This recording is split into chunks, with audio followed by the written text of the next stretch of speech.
Halo, apa kabar semua?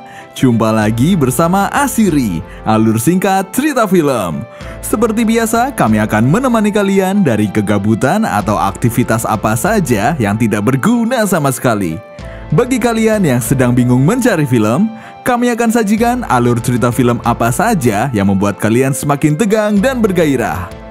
Film yang dibahas kali ini berjudul Big Brother, dirilis pada tahun 2018. Mengisahkan seorang guru yang mengajar di sebuah kelas yang siswanya berisi kumpulan anak berandalan dan bermasalah. Seperti apa kisahnya? Daripada membuat kalian semakin penasaran, langsung saja ke alur ceritanya.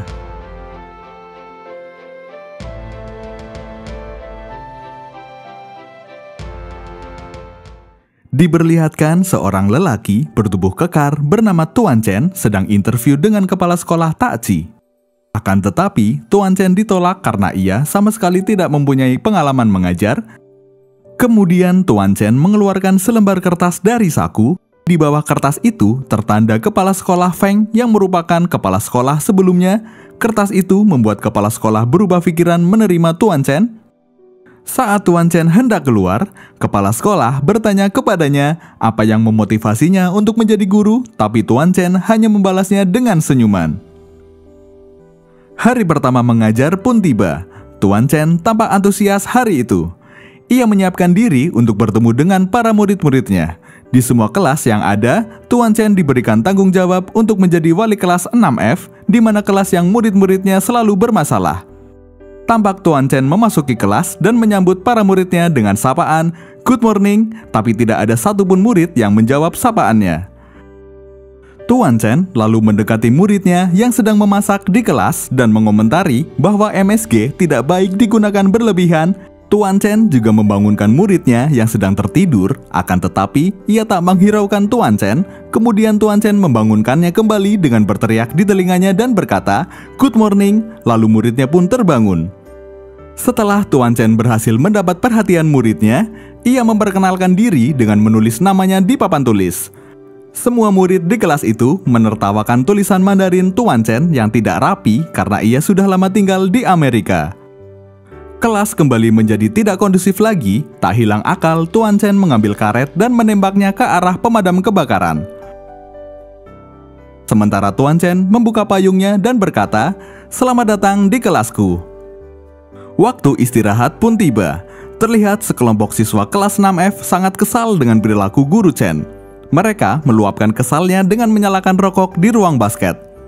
Salah seorang siswa dari kelompok tersebut bernama Lei Weichong. Ia terlihat sedang memandangi ponselnya yang terdapat foto wanita cantik. Dia bernama Zen. Kemudian sekelompok geng basket masuk ke ruangan untuk mengambil bola basket. Geng basket itu tidak terima jika ruangannya dipakai untuk merokok. Kemudian kedua kelompok itu saling beradu debat dan hampir berkelahi. Para pemain basket sedang berlatih di lapangan. Saat bola berhasil dimasukkan oleh salah satu pemain, yaitu kapten basket, semua siswi berteriak penuh histeris. Karena tidak menyukai pemandangan itu, Lei Weichong sengaja menjatuhkan botol minumannya dan mengenai kapten basket tersebut, sehingga membuat ia tergelincir dan jatuh. Murid 6F itu tertawa sangat puas, akan tetapi sialnya ada guru yang sedang mengajar ekstrakurikuler di lapangan basket yang bernama Guru Liang. Akhirnya sekelompok murid 6F dibawa ke kantor guru dan dihukum dengan menulis catatan permintaan maaf. Lei Weichong mendatangi Guru Liang dan berkata bahwa mereka sudah menyelesaikan pekerjaannya. Akan tetapi ketika Guru Liang akan memeriksanya, yang didapati di dalam buku adalah ulat bulu. Sontak ia langsung kaget dan menumpahkan teh ke pekerjaannya.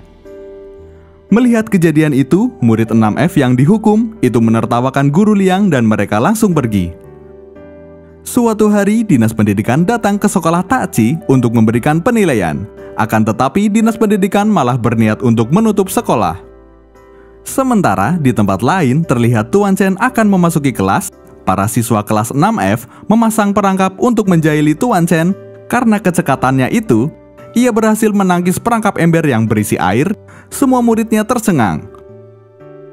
Tuan Chen tidak memarahi para muridnya. Ia menawarkan kepada para muridnya bahwa yang tidak menyukai boleh meninggalkan kelas, akan tetapi dengan syarat mereka harus menjawab pertanyaan darinya terlebih dahulu. Kemudian terdapat salah satu murid yang dapat menjawab pertanyaannya itu. Karena janji kepada muridnya, kemudian Tuan Chen menyuruh murid itu untuk pergi meninggalkan kelas dengan syarat bahwa pelajaran selanjutnya ia harus kembali. Melihat kejadian itu, para siswa sangat berantusias dan menginginkan pergi untuk meninggalkan kelas. Saat itu, kepala sekolah dan dinas pendidikan sedang berkeliling dan melihat aksi mengajar Tuan Chen masuk ke dalam penilaian.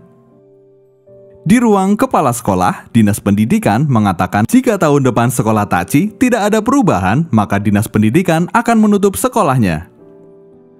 Bel berbunyi, tandanya waktu istirahat telah tiba. Lei Weichong bersama teman-temannya pergi menuju kantin. Sekelompok geng basket juga terlihat sedang makan siang di kantin. Ketika teman Lei Weichong sedang berjalan fokus dengan game, ia tersandung kaki salah satu geng basket sehingga membuat ia terjatuh.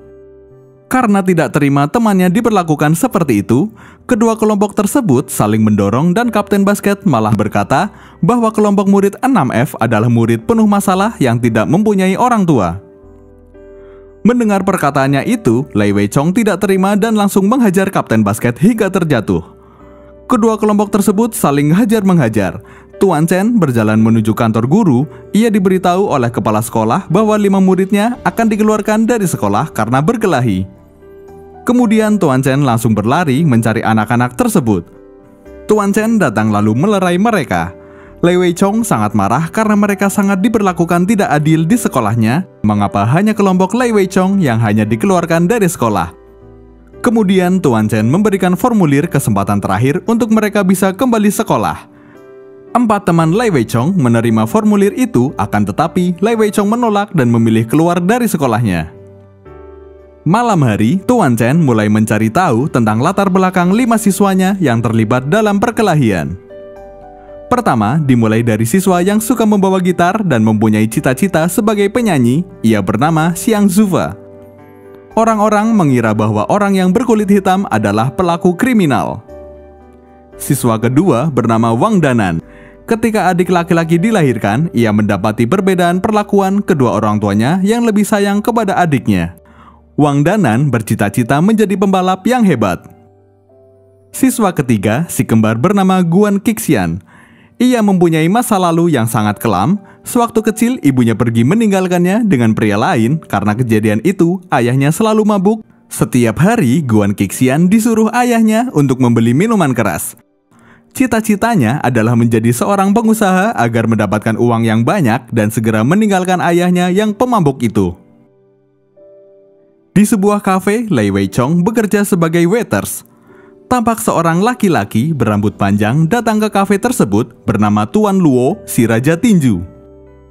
Lei Weichong mendengar percakapan Tuan Luo bersama temannya bernama Tuan Zeng mengatakan bahwa daerah sekolah Tachi akan ditutup akhir tahun.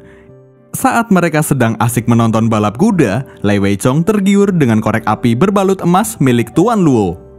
Lei Weichong mengambil korek itu, akan tetapi Tuan Luo mengetahuinya. Sontak Tuan Luo menyuruh anak buahnya untuk memukuli Lei Weichong. Kemudian Tuan Luo melihat kartu namanya Lei Weichong. Ia menawarkan pekerjaan dan mengundang untuk datang ke tempatnya. Sementara di tempat lain, Tuan Chen mencari Zufa. Ia mendapati Zufa sedang dikejar-kejar karena mencuri tiket konser ayahnya sendiri. Kemudian Tuan Chen mencoba melerai dan melindungi Zufa. Tuan Chen mengejak Zufa ke sebuah taman dan menantang Zufa untuk bernyanyi. Dengan pertemuan itu, membuat Zufa berinteraksi dan percaya diri menyanyi di atas panggung. Kemudian Tuan Chen mendatangi ayah si kembar Guan Qixian dan Guan Chen. Ia sedikit memberikan motivasi dan pelajaran untuk ayahnya tentang minuman keras. Sementara Wang Danan disuruh ayahnya untuk belajar berdandan karena akan dijodohkan dengan anak temannya. Wang Danan memberontak dan menolaknya karena ia merasa kesal, lalu ia melampiaskan dengan mengendarai mobil milik ayahnya. Akan tetapi, ia bertemu dengan Tuan Chen dan memberitahu bahwa Wang Danan tidak boleh mengendarai mobil karena belum mempunyai SIM. Kemudian Tuan Chen mengajak Wang Danan ke sebuah sirkuit balapan. Wang Danan tampak kaget karena bukan Tuan Chen yang akan menjadi lawannya, melainkan ayahnya sendiri. Wang Danan memenangkan balapan itu dari ayahnya, tapi ayahnya tidak terima dan menantang untuk balapan di luar. Wang Danan pun menerima tantangan ayahnya. Balapan itu semakin memanas ketika berada di jalan, tiba-tiba sebuah mobil menabrak Wang Danan. Kemudian ayahnya menangis mengatakan bahwa ia berjanji akan mendukung semua hal yang Wang Danan sukai. Mendengar itu, Wang Danan menangis dan memeluk ayahnya. Ayahnya merasa kaget karena ia mengira bahwa Wang Danan tertabrak mobil. Pagi hari, Tuan Chen menyuruh kepada murid kelas 6F untuk belajar di pusat rehabilitas tentang program berhenti dari minuman keras. Saat memasuki ruangan, si kembar kaget karena pembicaranya adalah ayahnya. Ayahnya menjelaskan bahwa ia meminum minuman keras untuk menghilangkan depresi setelah ditinggal ibunya si kembar. Si kembar pun terkejut setelah mendengar ayahnya ingin berhenti untuk minum minuman keras karena ia tidak mau kehilangan anak-anaknya. Sementara Lai Weichong mendatangi Tuan Luo, tampaknya ia tertarik dengan penawaran Tuan Luo. Kemudian Lai Weichong diberi obat oleh anak buah Tuan Luo. Mereka menyuruh Lai Weichong untuk memasukkan obat tersebut ke dalam minuman pemain lawan tinjunya. Awalnya Lai Weichong menolak, tetapi dengan iming-iming upah yang besar, Lai Weichong menerima pekerjaan itu. Tuan Chen mendatangi rumah Lai Weichong. Ia bertemu dengan neneknya. Lai Weichong tinggal bersama neneknya sejak berumur 5 tahun dan orang tuanya sudah meninggal karena mengalami kecelakaan. Neneknya sangat bangga kepada Lai Weichong bahwa ia anak baik dan selalu mendapatkan pujian dari sekolahnya. Ketika Tuan Chen sedang mencari tahu tentang Lai Weichong, ia mendapati obat yang diberikan oleh anak buah Tuan Luo. Setelah menceritakan Lai Weichong, neneknya bertanya kepada Tuan Chen maksud kedatangannya. Karena Tuan Chen merasa kasihan dengan kondisi Weichong, kemudian Tuan Chen menjawab bahwa kedatangannya mengantarkan uang beasiswa Weichong dari sekolahnya. Di tempat lain, pertandingan tinju akan segera dimulai. Lai Weichong mulai menjalankan aksinya, akan tetapi salah satu tim tinju mengetahui ulah Weichong dan mendapati obat tersebut di dalam sakunya. Kemudian Weichong membantah bahwa itu adalah suruhan dari Tuan Luo, akan tetapi Tuan Luo menolak dan menyiksa Lai Weichong. Beberapa saat kemudian, saat para petinju sedang mempersiapkan diri, Tuan Chen menemui mereka untuk mencari Lai Weichong dan menunjukkan obat yang ia temui di rumahnya. Akan tetapi, mereka menyuruh Tuan Chen untuk pergi dan pulang. Tuan Chen mendengar suara Lai Weichong meminta tolong di dalam lemari. Kemudian, Tuan Chen menyelamatkan Lai Weichong dan melawan satu persatu para petinju itu. Singkat cerita, Tuan Chen menang melawan tim petinju dan membuat KO Raja Tinju MMA. Semua tim tinju dilarikan ke rumah sakit dan ditahan oleh polisi termasuk Tuan Chen. Tuan Luo merasa mengalami kerugian yang sangat besar, tapi ia tidak ingin memperpanjang urusannya dengan polisi. Akhirnya Tuan Luo menempuh jalur damai dan akhirnya bebas. Ketika Lai Weichong dan Tuan Chen sedang menuju rumah, mereka melihat nenek Lai Weichong sedang bekerja keras. Melihat neneknya itu, Lai Weichong menjadi sadar dan ingin kembali bersekolah untuk merubah nasibnya menjadi seseorang yang sukses. Pagi harinya, video pertarungan Tuan Chen menjadi viral. Dari kejadian itu, para muridnya menjadi tahu bahwa Tuan Chen merupakan murid dari Taxi. Tuan Chen dipindahkan sekolah ke Amerika karena kelakuan nakalnya. Kemudian, Tuan Chen menjadi tentara perang dan membawa kedamaian.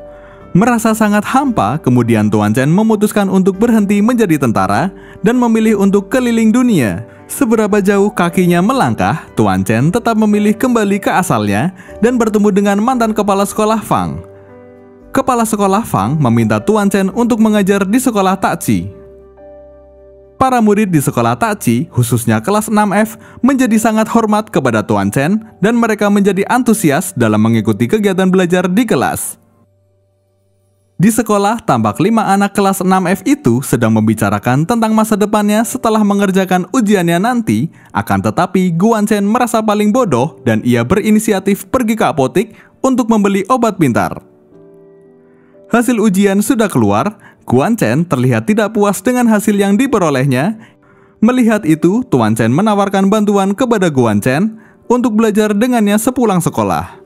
Pagi hari, si kembar bersiap untuk sekolah. Guan Chen izin untuk tidak berangkat sekolah karena belajar semalaman, sehingga ia merasa tidak enak badan. Guan Chen merasa sangat depresi karena ia merasa paling bodoh dan mencoba untuk bunuh diri. Kemudian Guan Chen dilarikan ke rumah sakit. Artikel-artikel tentang sekolah Tachi membuat seorang murid melakukan percobaan bunuh diri mulai dikeluarkan. Para orang tua murid melakukan aksi protes ke sekolah Tachi dan ingin memindahkan anak-anaknya ke sekolah lain. Kemudian Tuan Chen diinterogasi oleh Dinas Pendidikan tentang kelayakannya menjadi guru dan cara mengajarnya tidak sesuai dengan kurikulum. Tuan Chen mengatakan bahwa kesalahan bukan berasal dari dirinya, melainkan sistem pendidikan yang harus dibenahi agar kejadian itu tidak terulang kembali, dan perkataan Tuan Chen membuat Dinas Pendidikan menjadi diam termenung. Akibat kejadian itu, Tuan Chen dipecat menjadi guru. Para siswa menahan Tuan Chen untuk tidak pergi, akan tetapi usahanya sia-sia. Mereka merasa sangat kehilangan Tuan Chen dan mencari cara agar Tuan Chen dapat kembali mengajar di sekolah Tachi. Hari demi hari para murid mendengar kabar bahwa sekolah Tachi akan ditutup tahun ini. Dengan adanya kabar itu membuat para siswa sangat antusias belajar untuk mengikuti ujian DSE dan membuat Tuan Chen kembali ke sekolahnya. Mendengar kabar itu, Tuan Luo sangat marah karena jika sekolah Tachi tidak ditutup, maka rencana bisnisnya akan terhambat. Waktu ujian telah tiba. Sebelum mengerjakan ujian, para siswa mendapatkan SMS bahwa Tuan Chen akan datang menemui mereka. Karena para murid sudah menunggu lama, mereka berinisiatif menghubungi Tuan Chen, akan tetapi yang datang adalah Tuan Luo dan mengatakan bahwa yang menghubungi para muridnya adalah dirinya. Para murid dijebak oleh Tuan Luo agar mereka tidak bisa mengikuti ujian tersebut. Tak lama kemudian, Tuan Chen datang menolong mereka dan melawan dengan mudah anak buah Tuan Luo. Di tengah perkelahiannya, Tuan Chen menyuruh para muridnya untuk mengikuti ujian.